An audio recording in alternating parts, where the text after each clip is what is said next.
Here is a list of supplies that you're going to need for this crochet project. You're going to need full-size candy canes. You're going to need a minimum of 2 in the same color. It doesn't matter if you do like 2 green, 2 blue, or 2 red. You could combine them, but I think it looks better if they're the same color. You're going to need buttons. They could be matching, they don't need to. So just a couple of buttons, just 2 for each project that you're gonna do.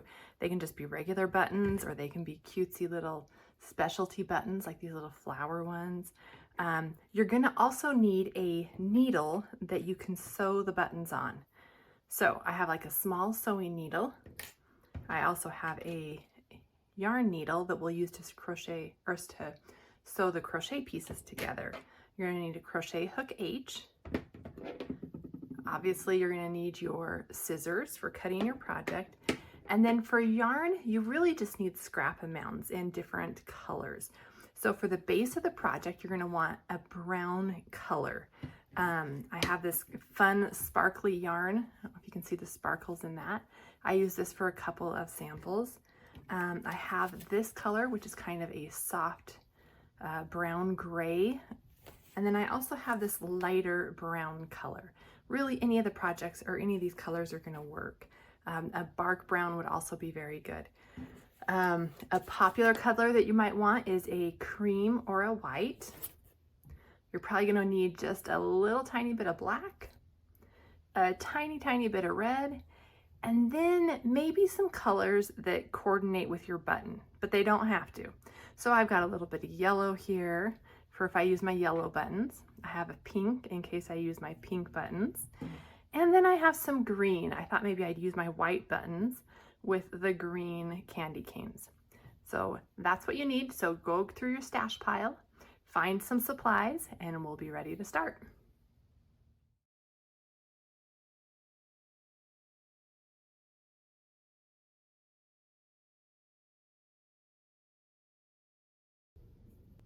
Okay, to begin the main piece of this project, I am using this straw colored yarn. I started my tutorial using a brown, and it was really hard to see the stitches in the video. So I'm gonna work mine up in this straw color, but this is the section that you are gonna use your brown colored yarn.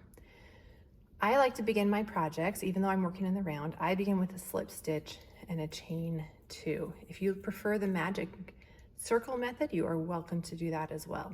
So we're going to begin with a round of 17 single crochets. So if you did the chain 2, just work 7 single crochets in that second chain from your hook or in the first chain made. So there's 2 single crochets, 3, 4,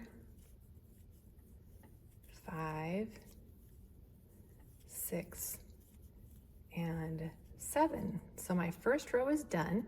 And as you can tell, there's a hole here, and that's going to be the same whether you use those slip stitches or the magic circle. To close that, you're going to take your beginning loop of yarn, you're going to hold the piece with your other hand, and you're just going to kind of pull that tight. And that's just going to cinch down the same as if it's a slip stitch or a magic circle. So now that our first round's been crocheted, we've closed that hole up in our crochet piece, we're going to begin round 2. This is a traditional circle, so your next row you're going to work 2 single crochets in each stitch around. We did not join and then chain 1, so you're just going to continue into that first stitch. If you'd like to mark this first stitch, just use your beginning yarn. And to do that, you're going to insert your hook into that first stitch. You're going to work a single crochet, so yarn over, pull up a loop. Now on the next yarn over and pull through 2, you're just going to grab both those pieces of yarn, pull through, and then pull the beginning piece all the way through. And now that's marking your first stitch of that row with this piece of yarn coming up through the middle of that stitch. So to continue with the rest of row 2, we've worked that first single crochet in the first stitch. So now go back into that same stitch and work a second single crochet. Now move on to the next stitch and work 2 single crochets. 1, 2 in the same space, and then the next stitch and work 2 single crochets, 1, 2, and then 2 in the next stitch. And you're going to do this all the way around the row. And at the end of the row, you'll have 14 stitches completed. All right, I'm on my last stitch for row 2. I know it's the last stitch because the next one is marked with my beginning yarn marker, and we can count our stitches to double check if we need to. So there's 1, 2, 3, 4, 5, 6, 7, 8, 9, 10, 11, 12, 13, and 14 with our beginning yarn.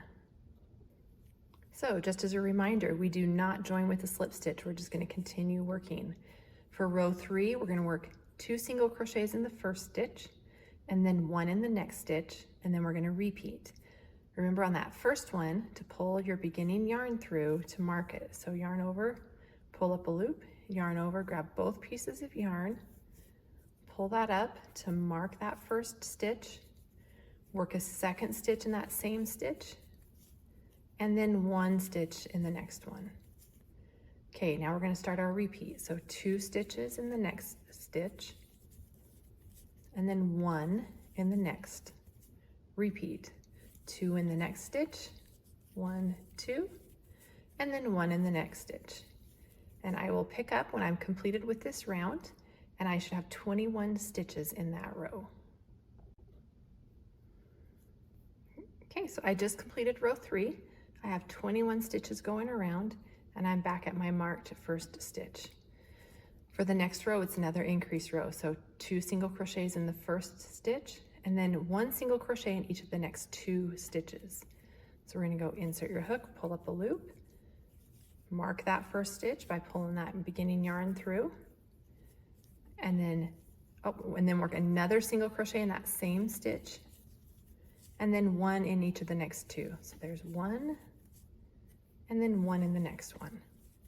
Okay, and then we're going to do that repeat. So 2 single crochets in the next stitch. There's 1, 2, and then 1 in the next one, and 1 in the next one, and then repeat.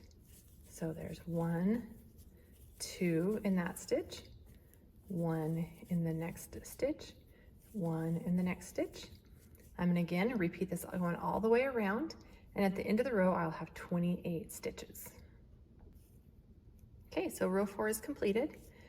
At this point, we're going to work like a half a round. During this round, we're going to work 15 single crochets with no increases. Over those next 15, I want to bury this yarn in, just so it's buried and woven in into my project. So we're just going to count across, and again, crochet over this beginning piece of yarn. So there's 1, 2, 3, 4, 5, 6, 7, 8, 9, 10, 11, 12, 13, 14, and 15. And then in the next stitch, you're going to slip stitch to complete the look of your circle.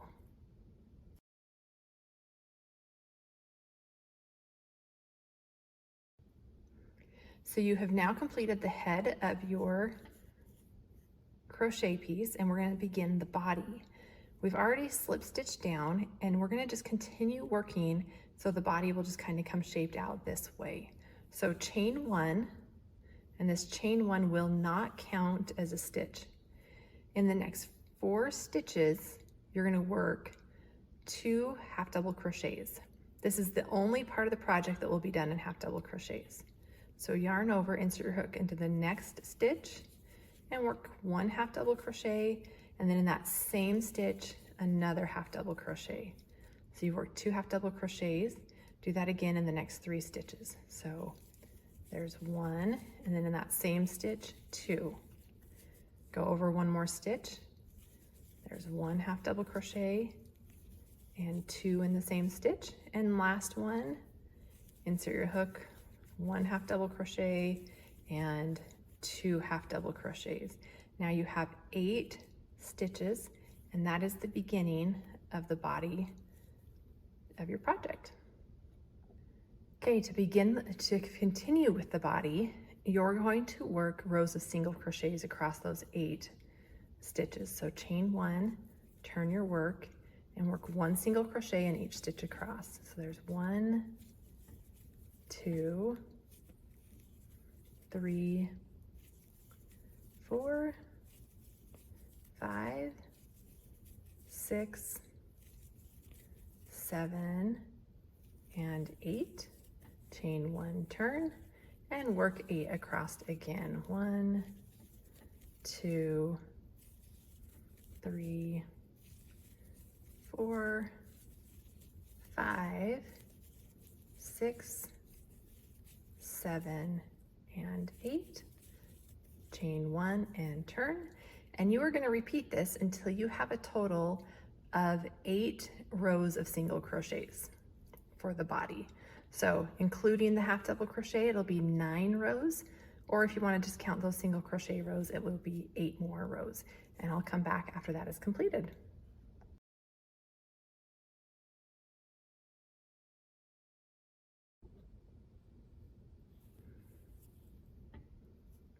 Okay, so I've just completed my 8 rows of single crochets.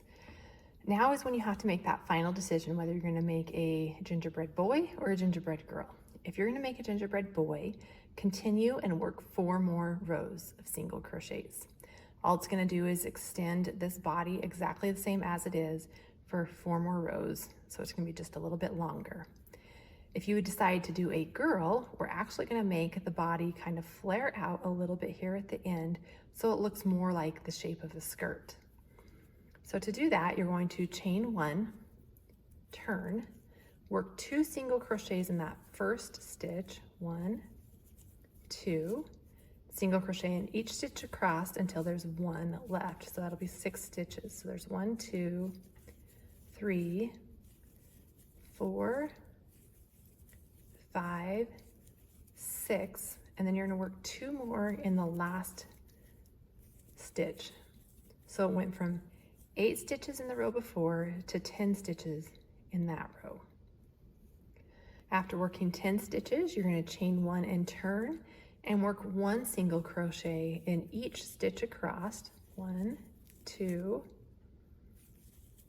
3, 4, 5, 6, 7, 8, 9, and 10.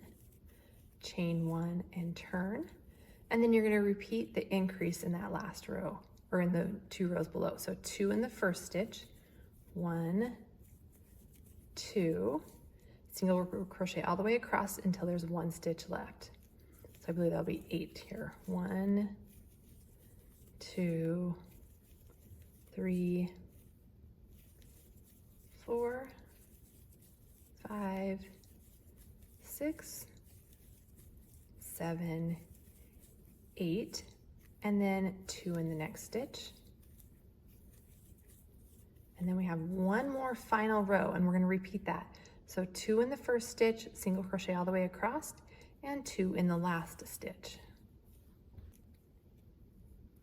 So for the final row, again, 2 single crochets in the last, or the first stitch, 1 single crochet in each stitch across. I think we're at 10. So 1, 2, 3, 4, 5, 6, 7, 8, 9, 10, and then 2 single crochets in that last stitch.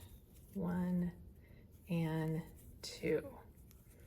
So if you look at this, you can kind of see it's not huge, but it's just a little flare on both sides, and that's going to be kind of the skirt of your gingerbread girl.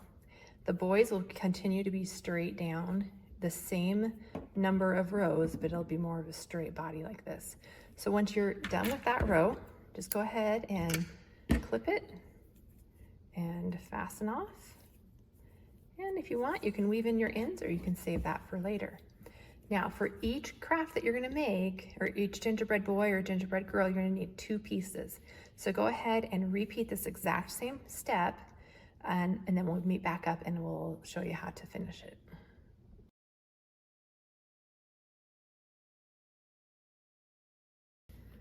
Okay, so now I have the pieces crocheted. So I've got 2 just straight ones for my little gingerbread boys crocheted, and then I have 2 that have like the little skirt or bell bottom for the gingerbread girls. So now comes the fun part. Now you get to decide what buttons you want to use to decorate. I think I'm going to use a couple little red buttons for my little gingerbread boy, and then maybe do a couple of pink buttons down the front of my gingerbread girl. Typically I like to do black yarn for the eyes, but you can totally switch that up. So I'm gonna have a little bit of black yarn. I'm thinking I might do maybe some pink accents on the pink, like maybe we'll do a little ruffle across the front of the pink one. And I'm gonna do like frosting white to seam up the sides and around the face on my girl.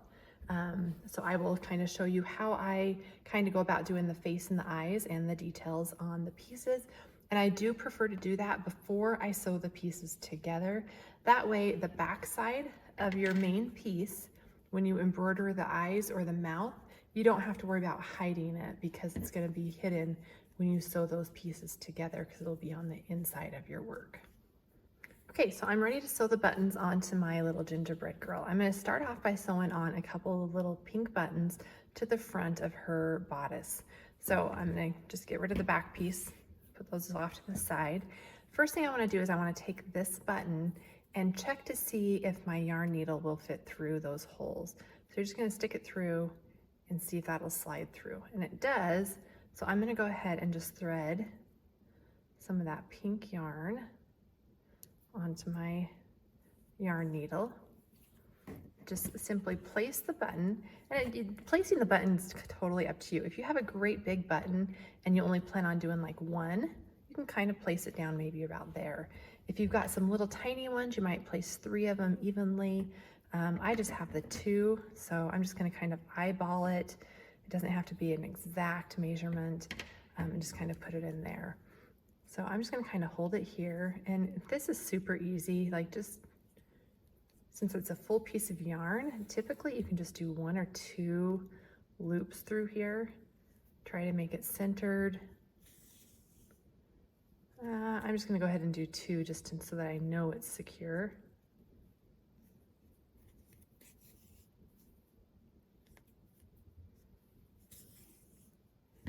Okay, and then just turn it over. And since you're not going to be able to see that back side, you can literally just tie a knot and then trim the back, and that's going to be completely hidden, and your first button is sewn on. Okay, so I've got both of my buttons sewn on my little girl here. It's perfect. So now I might take my gingerbread boy. I'm going to do these little red buttons up here. They're actually a little bit different in size, so I'm going to place the smaller one on the top and then the medium-sized one down below. Now if I take my yarn needle and try to put it through those holes, it doesn't make it. It's not skinny enough. So that's when I'm going to have to get out my sewing needle. Again, confirm that that goes through. And then sometimes it's really hard to thread a smaller needle with yarn. So what I will do often is I'll take the thread or the yarn, and then I'll separate those fibers out like this, and then just pull until you have one fiber. Let's see here, I've got one started here. And just kind of pull it, usually that kind of just untwists. And then you've got like this little tiny thread here. That's easier to thread the yarn needle. You can thread that and then sew those buttons on the same way. When I only have one fiber of yarn like this, I will do about 3 or 4 loops around the button instead of just the 1 or 2. So I'll come back when those buttons are sewn on. Okay, so now I have the buttons sewn on both pieces, the boy version and the girl version, and now it's time to put on a little smile. I just like to embroider those. I think I'm going to do it in black on this one. So if you look at your circle, here's your center circle. The part where it increases and it kind of goes off a little bit is at the very top. So if you find a line right down here, you can follow that exact row around and create almost a perfect little smile. So if you go straight up from your buttons and come in on the top of your row 3 stitches, you can typically embroider a perfect smile, just going between the stitches.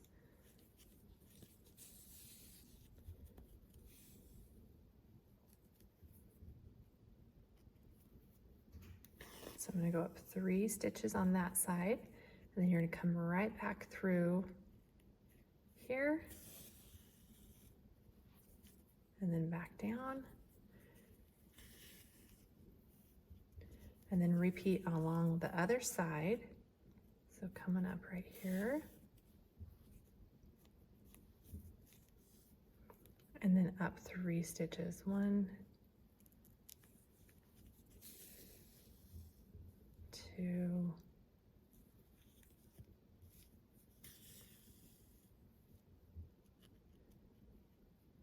and then coming back down to fill in that little gap there. And once again, so now you've got your cute little smile there for your gingerbread boy. Since the back is not going to be seen, you can just kind of tie that knot on there. Double knot works great. And just kind of trim that up, and you're good to go. And there you've got his cute little smile for that gingerbread boy. I'm going to repeat it on my girl. I might actually use, I don't know, I'm trying to decide whether to use red or pink on her. Okay, so I went ahead and did the black smile, and then I did the eyes, but I'll show you how to do the eyes on my little girl over here. So on her, I did end up doing a little pink smile on her. And then for the eyes, I took some black yarn, and I'm going to leave it doubled up. So I'm going to like kind of do a double embroidery as I do her eyes. So the eyes, I literally just did a straight line from about, I guess this is what, about the second, between the second and third row here. And I'm going to go straight from this here down to here and just create that straight line. So just working from the front to the back, just pull that yarn in and then go right up to the front. And you'll just see it is just a straight line, and that's it. Okay, so now the next detail that's kind of fun to do is add like a little border and a little pop of color along the bottom of their bodices. So for the boy, I'm going to use the red to match his buttons. I'm just going to do a slip knot here. And I'm just going to go along this between the last 2 rows. So you can kind of see this little ridge along here, and that's what we're going to crochet into. So for the first one, you can just put your hook right in between the stitches right here. Grab your slip knot and pull up a loop. Okay, and then you're going to go into the next stitch, go to the back, and put a loop on your hook and come through to the front. If it's loose, like mine is right there, you can just pull that beginning slip knot a little bit tighter. Okay, and then we're going to work this all the way across in a straight line. So to work in that straight line, again, you're going to go into the stitches right on the next row. On the back side, grab that yarn and pull up a loop, and then it's like a slip. So it's basically a surface slip stitch. Then you're going to go into the next stitch, grab that yarn around your hook, pull it through the stitch, and chain. Okay, so just keep going into the next stitch, grab a loop of yarn on your hook, and come around, insert in the next stitch, yarn on your hook, pull through, into the next stitch, almost done. And again, this just adds a pop of color onto your crochet piece. Okay, and then when you're on your last one, you can literally just work a chain and fasten off right here, or you can just go ahead and fasten off on this last one right here when you pulled that loop back through. Then just grab that yarn and pull through here. And then you just have a straight across border running across the bottom here. Okay, so as you can see on my boy, I have like just this nice straight clean line. For my little girl, I'm gonna go ahead and do the same thing, and we're gonna work between those last 2 rows of stitches. But what we're gonna do is we're gonna start in this little spot right here, and instead of going straight across, we're actually gonna kind of come up to the next row and then down, and then up and then down, and then up and then down, and work our way through. So we're gonna insert our hook in the same spot as on the little boy. There we go. Pull up a loop. Okay, the first stitches are always a little bit tricky. Okay, so then instead of going right next where we went on the boy, we're gonna come up here to the upper row on the girl, grab that yarn behind, pull up a loop, and chain. Now we're gonna skip this stitch and go into the next one over here. We're gonna grab that yarn behind, pull up a loop.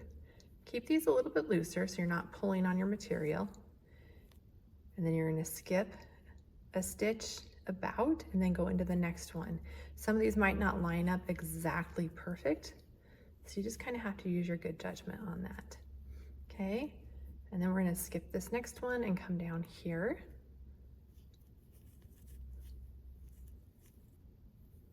Okay, and then we're just gonna kind of keep going.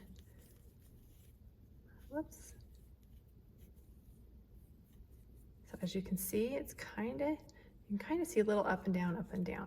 I'm gonna go ahead and work all the way across, and then I'll come back and show you what it looks like. Okay, so I've worked all the way across. I've come down and I have like one spot left here. I don't really have a skip stitch and then go into the next one. I just have one left.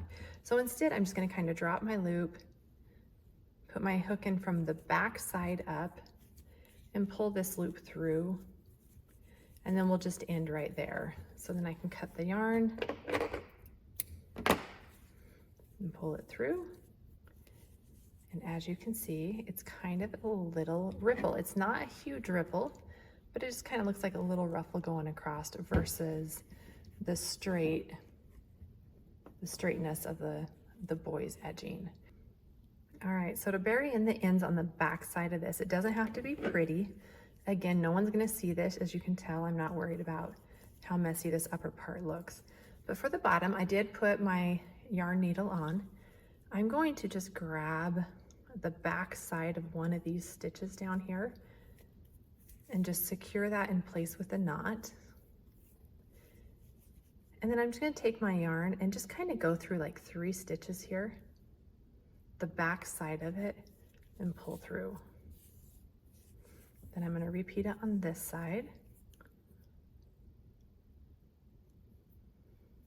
And this is the side that started with the slip knot, so I don't need to worry about getting a knot on that one. So I'm just gonna kind of weave it through again, the back half of about 3 stitches, and pull that through, and then trim those up. And we are getting really close to being done. Okay, so I basically have the main details of these little guys done. For the girl, you can kind of have some fun, and if you want, you can add like a little bow up here. In fact, let's just go ahead and we can do that right now. And just take a scrap piece of yarn and actually just tie a little bow if you want. If you don't want, you don't have to. If you have like a little flower button, you're welcome to just throw a little flower button in their hair. Oh my goodness, my fingers are not working. Okay. Get that a little bit smaller there. And I literally just tied a bow. And then I'm gonna clip those kind of close.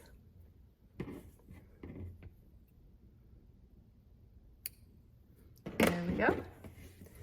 Okay, and now we're going to actually sew the bodies together.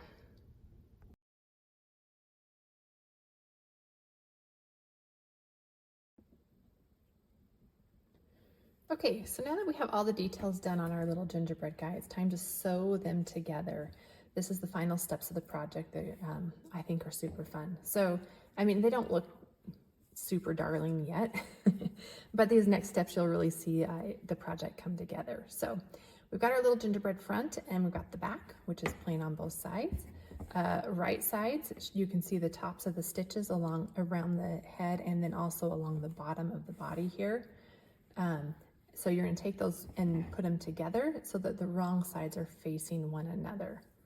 And then you're going to crochet the face together with the right side facing you, which is with the face facing you. So that way you're going to see the stitching all the way around here. So I'm going to use a white or a cream colored yarn so that it kind of looks like maybe a frosting piping going around the gingerbread man. So what we're going to do is we're going to work through the tops of the stitches of both pieces and basically slip stitch it together. So take your top piece, find that first unworked stitch after you started the body. So you're doing half double crochets here. Here's the first unworked stitch, just slip in your crochet hook.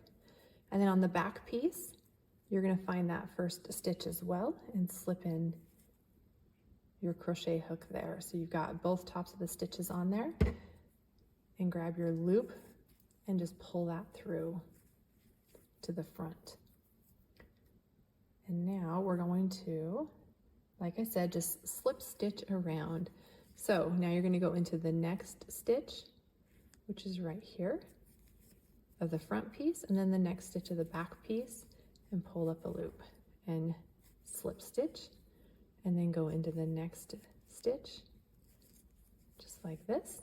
We're going to work our way all the way around the face of the gingerbread.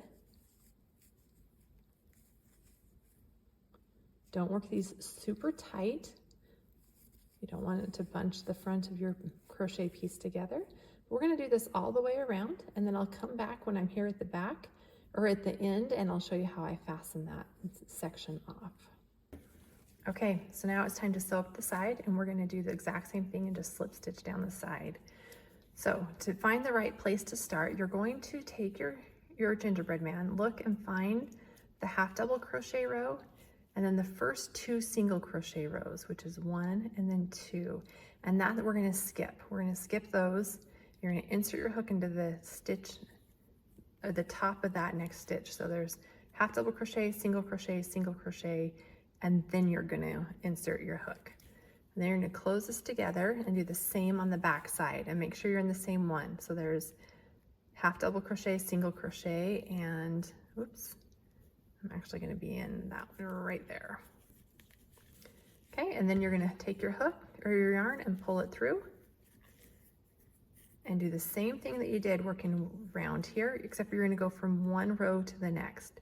So then you're going to insert your hook into the space of the next stitch or next row and into the space of the next row and come down and slip stitch and do this all the way down the side.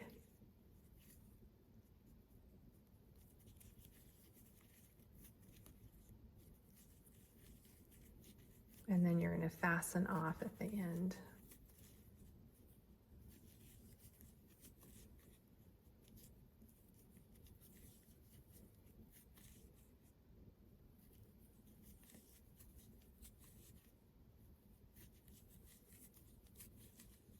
And then on that last one, you're actually going to pull that loop up again, go from the back side and put it in the top of that last stitch of both pieces. Grab the loop from the front and pull it to the back, and then take your yarn and pull it through to finish off. There we go. And then we're going to repeat that on this side right over here. Okay, so I sewed down the sides of both sides of the boy and both sides of the girl. I was going to show you how to weave in the ends once you've completed that. So here is the back side, and when you're at the bottom here, it's actually easiest just to kind of put your needle to the back side or the inside of your crochet project and pull.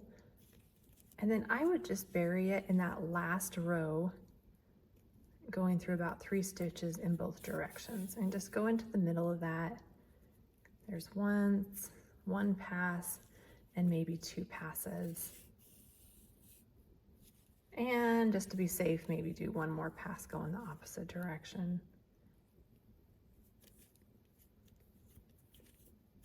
And that should hold really well. There you go. And then for the top one, you can kind of do the same thing. This one has a slip knot in it, so it doesn't have to be as secure. So really, if you can just get your yarn needle on there and then just go through the very middle of these stitches. If you can't see your needle, so I've woven it through all these stitches. If you can't see your needle, you're not going to be able to see this yarn that comes through. So then just pull that through. Pull it so it's not pulling on the yarn, and then just trim that up. And now it's time for the fun part of adding the candy canes. Okay, so for these cute little guys, I think I'm going to stick with a traditional red and white for my guy. And then for my girl, I don't have any pink candy canes, but I think green is kind of a fun, colorful, it works well with the pink. So all you're going to do is you're going to pick up your guy, you're going to open up the arms and take the stem and place it down. Oh, the top of that one's broken a little bit. And then you're going to turn it over. Same thing, just kind of pop that open and stick your candy cane down in there. And look at how cute your little gingerbread guy is, or girl. And you're going to do that same thing with the little boys. So just open that up, put the candy cane through the arm, repeat that on the other side. And these are super cute, super fun. They make great classroom gifts. Even like if you're hosting a Christmas dinner, just to put these on top of the kids' plates, they will be thrilled. They're just kind of some cute little decorations.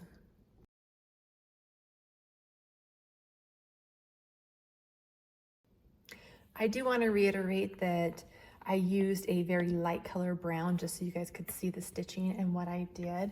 I have a couple of other samples here with a really good gingerbread color.